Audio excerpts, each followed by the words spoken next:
chicken soup. So, ibang chicken soup ito guys. Inimbento ko lang. So, dito gagamit tayo ng soup base for hot pot. Ayan. Soup base for satay hot pot. Masarap ito guys. Gawa ng likumpi. So, mamaya sa second procedure, lagyan natin ng spring onion, dahon ng celery. Pero kung may celery stock, mas maganda sana. Wala na, naubos ko na sa potato salad. Tapos, yan, pichay panghuli. Paborito ni Madam. Tapos, ito muna ngayon.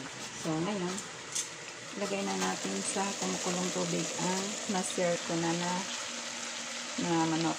So, lagi akong nag-sear ng karne guys kapag nagluluto kasi natatanggal ang langsa. No need for baking soda. Kasi ang baking soda medyo nababawasan ang sarap ng pagkain. Pero tanggal ang talagang lahat ng impurities pati amoy. So yan. Ito guys, hindi ko na ginisa ang luya at sibuyas. Pag laging gisa guys, nawawala ang collagen. So kailangan natin ng collagen sa araw-araw. Hindi mag-dry up tayo. So ito mushroom. Sabay ko na. Kasi mas malambot. Kita mo guys, oh. Pag sinisir nyo ang kahit manok, oh, daming mantika.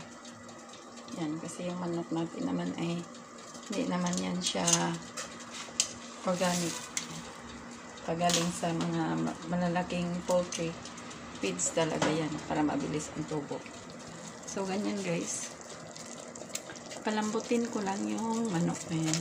Pressure cook ko yan para mabilis. Tapos, bago ko yan siya lagyan natin ng konting paminta.